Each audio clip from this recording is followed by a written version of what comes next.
안녕하세요, 정성진입니다. 오늘은 드디어 갈매기 스토리 분석의 마지막 내용입니다. 뛰어난 작가 안톤 취업의 대표적 장막극 갈매기의 마지막은 어떤 내용을 향해서 달려가고 있을지, 그리고 우리는 그 속에서 어떤 보물들을 찾아낼 수 있을지 한번 시작해 보겠습니다. 지난 영상 말미에서 우리는 소린과 도른의 대화를 통해 그들의 관계성에 대한 이야기를 나눴는데요. 오늘은 그 이후 이어지는 도른과 뜨레플레프의 대화부터 살펴보겠습니다. 도른은 뜨레플레프에게 니나의 근황에 대해서 묻습니다. 그녀가 지금 어디서 어떻게 지내냐는 도른의 물음에 뜨레플레프는 잘 있을 거라는 한마디만을 할 뿐입니다. 뜨레플레프는 더 이상 그녀에 대한 이야기를 하고 싶어 하지 않아 보이는데, 도른은 그녀가 특별한 삶을 살았다던데 어떻게 된 거냐며 간단하게 이야기해보라고 합니다. 이 부분은 여러분이 분석하면서 뭔가 의아할 수 있죠? 극중 도른은 분명 꽤나 지각 있는 사람으로 묘사되는데 왜 뜨레플레프에게 이걸 계속 물을까 하는 생각이 들 수 있거든요. 우리가 생각한 도른의 캐릭터와는 조금 괴리가 있기 때문입니다. 그래서 다른 번역본들을 좀 찾아봤습니다. 다른 대본에서는 이 대사를 메드베젠코가 하기도 하더라고요. 즉, 이 말은 인물의 캐릭터성과 관련된 대사는 아니라는 것을 알 수 있고, 니나가 등장하기 전 그녀가 살았던 삶에 대한 정보를 나열하기 위해 작가가 써놓은 장치라는 것까지 분석할 수 있습니다. 그럼 우리가 도른을 연기하는 사람이라면 이런 장치적인 대사에 대해 어떤 반응을 보여야 할까요? 이건 인물 분석에 필요 없는 대사야 하며 넘겨버릴 수 있지만 그렇지 않습니다. 우리는 내가 맡은 인물의 모든 말과 행동에 생명력을 불어넣어야 하니까요. 본인만의 해석으로 설득력 있게 인물이 이 말을 할 수 있는 이유를 꼭 설정해야 합니다. 어떤 순간에도 목적 없는 대사를 하지 않기 위해서 신경 써주시는 연습을 해주시면 정말 도움이 많이 되실 거예요. 도른이 깊은 인상을 받았던 2년 전 그 짧은 공연, 그때 무대 위에서 열연했던, 그리고 자신이 아끼는 뜨레플레프의 모든 것이었던 니나의 소식에 대해 늘 궁금했을 그는 이 기회를 빌어 왜 그 젊은 여배우의 삶이 꼽히지 않는지, 그녀는 왜 다시 돌아오지 않는지 꼭 알고 싶었을 겁니다. 그럼 계속해서 그들의 이야기를 보겠습니다. 간단히 말해달라는 도른의 요구에 잠시 정적이 흐릅니다. 대본상에는 도른 간단히 말해봐요 라고 표기되어 있죠. 아직은 쉽게 그녀의 이야기를 꺼내기 힘들어하는 뜨레플레프의 모습을 통해 그의 마음은 여전히 그녀를 향해 있고 상처가 완전히 회복되지 않았다는 것을 충분히 알 수 있습니다. 잠시 사이를 갔던 뜨레플레프는 니나가 모스크바로 간 후 있었던 일을 이야기합니다.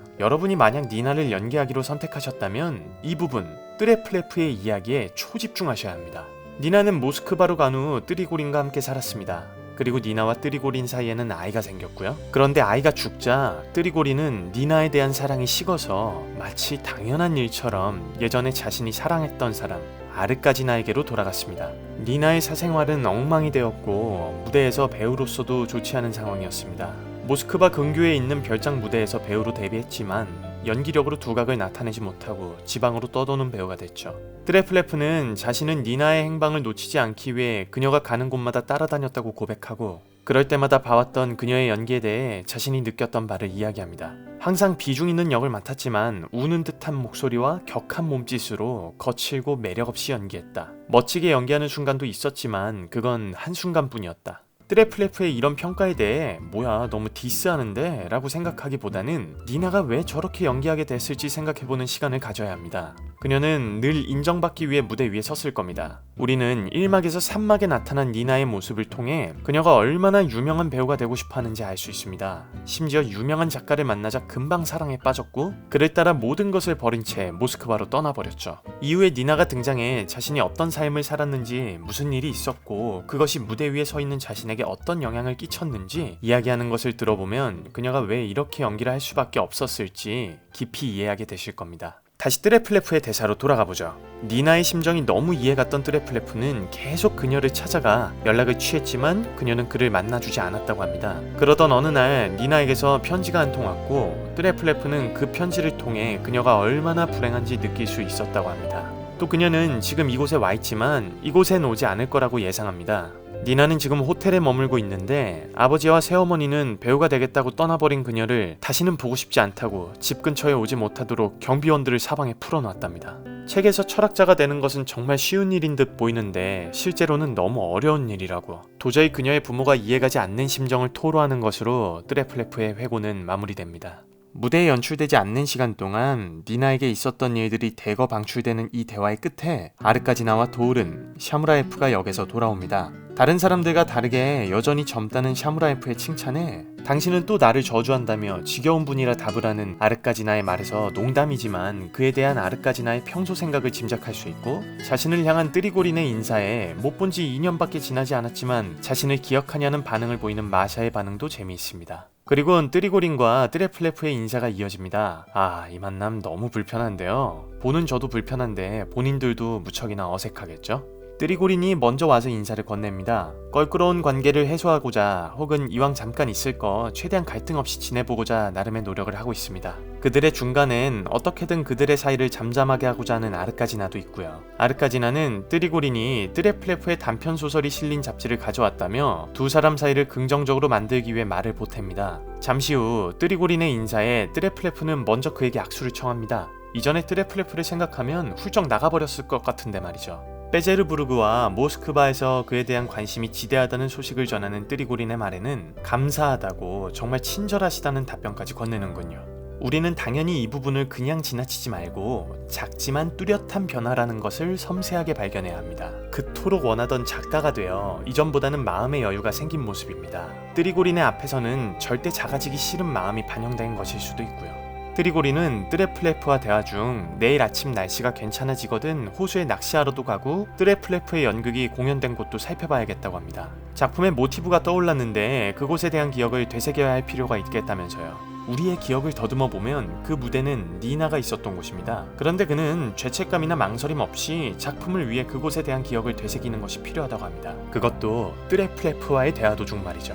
이런 것을 보면 이 사람은 순간순간 자신의 감정을 따라가는 면이 굉장히 강하고 써야 한다는 압박감에 굉장히 몰두되어 있음을 알 수 있습니다. 한쪽에서는 아직도 집에 가지 못한 메드베젠코를 집에 보내기 위해 마샤가 샤무라에프에게 말을 내달라고 부탁을 하고 있습니다. 그러나 그녀의 아버지, 절대 말을 내줄 수 없다고 합니다. 말들이 방금 막 역에서 돌아왔다고 다시 내몰 수 없다면서요. 다른 말도 있다는 것을 알지만 아버지를 절대 설득할 수 없다는 것을 안 마샤는 답답해하고, 메드베젠코는 자신은 괜찮다며 걸어서 가겠다고 합니다. 그가 가야 하는 거리는 6베르스타의 거리라는데요. 이 거리는 6.4km 정도 된다고 하네요.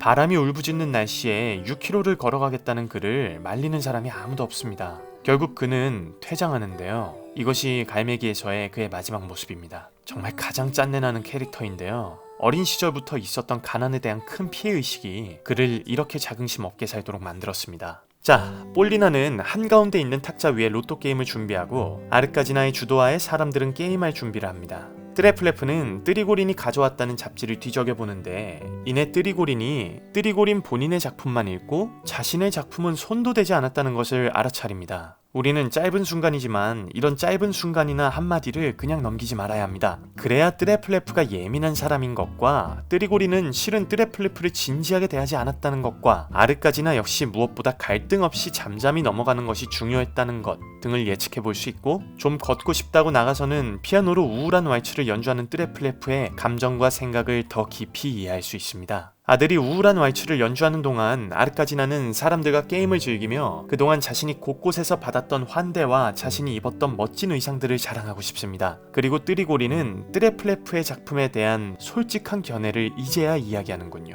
자기의 진정한 스타일을 전혀 찾지 못하고 있고 뭔가 이상하고 애매한 데다 잠꼬대 같기도 하다고, 살아있는 인물이 하나도 없다고요. 그러면서 자신이 이런 호숫가에 있는 저택에 살았다면 소설가가 되려는 욕망은 버리고 낚시만 했을 거라고, 잉어나 농어를 잡는 것은 최대의 행복이라고 이야기합니다.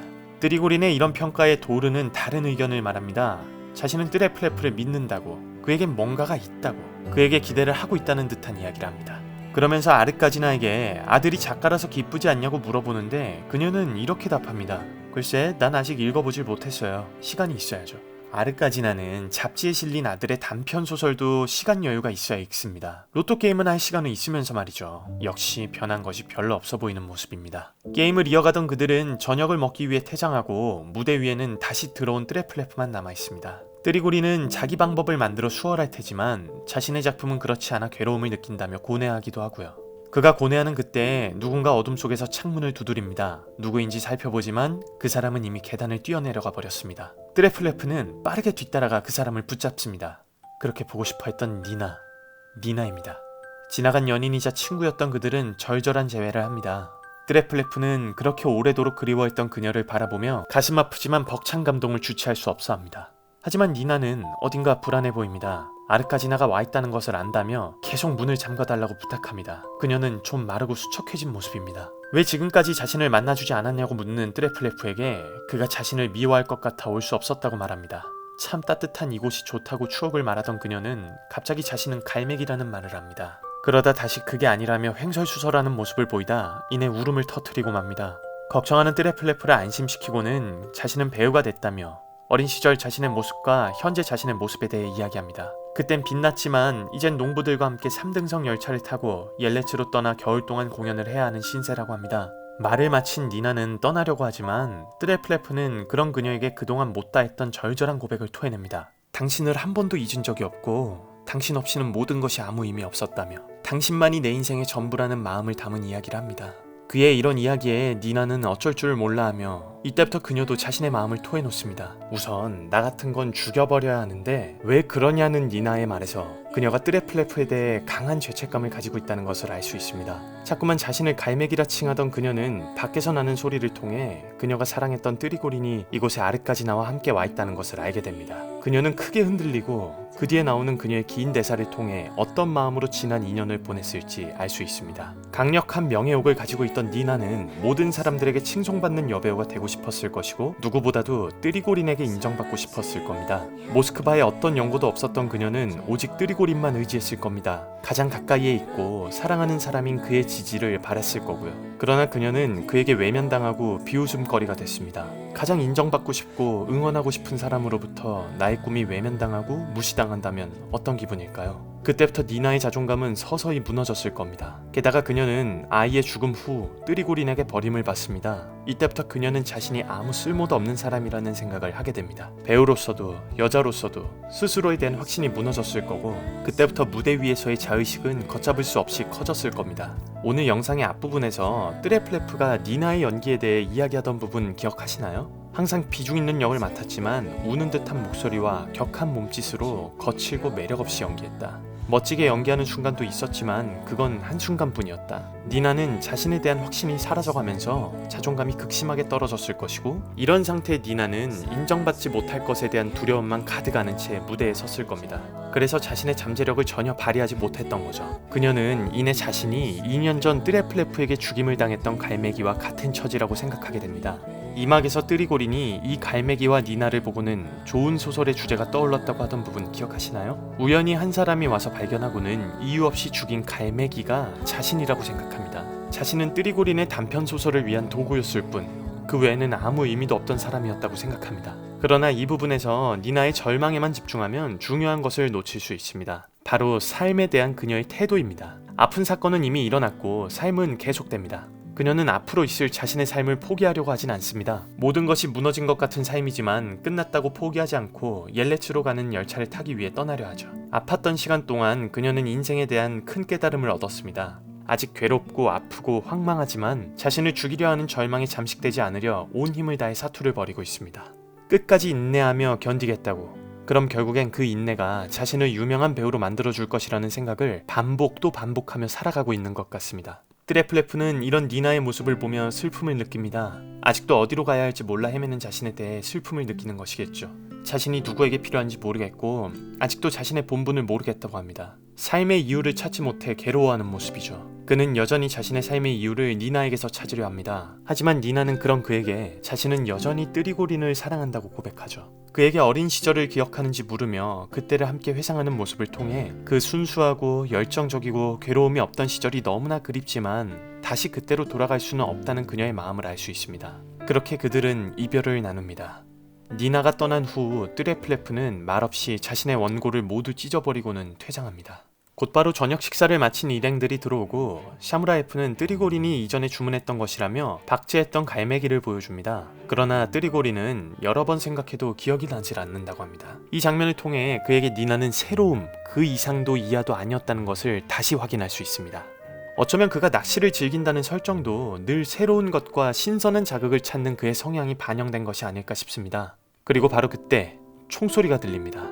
모두가 직감적으로 불길함을 감지하지만 도르는 자신의 가방에 약병이 많은데 아마 그중 하나가 터진 것 같다며 그들을 안심시킵니다. 그러나 사실 그 총소리는 아르카지나의 직감대로 그녀의 아들 트레플레프가 스스로 목숨을 끊은 소리였죠. 니나 외엔 무엇으로도 삶의 의미를 찾지 못했던 트레플레프는 그녀와의 만남을 통해 그녀가 뜨리고린을 전혀 잊지 못했고 자신과 그녀가 함께하는 삶은 불가능할 거라는 것을 알게 됩니다. 더 이상 자신의 삶의 의미를 둘 곳이 없다는 생각에 다다른 그는 스스로 자신의 삶을 정리한 거죠. 하지만 도르는 다시 들어와 자신의 에테르병이 깨졌다면서 안심하라며 태연하게 노래까지 흥얼거리고 뜨리고린에게만 사실을 얘기하며 아르카지나를 다른 곳으로 데리고 가달라고 합니다. 이렇게 러시아의 유명 극작가 안톤 체홉의 대표적인 장막극 갈매기는 아주 조용하게 마무리됩니다. 지금까지 갈매기의 스토리를 따라 작품을 해석해봤는데요. 이 작품은 여러 명의 등장인물들이 자신들만의 전사를 가지고 모두 꽤나 비중 있게 등장하는 희곡입니다. 그만큼 다채로운 사람의 모습을 만나볼 수 있어 참 흥미로운 희곡이죠. 갈매기는 올해 분명 우리에게 다시 돌아올 거라 생각하는데요.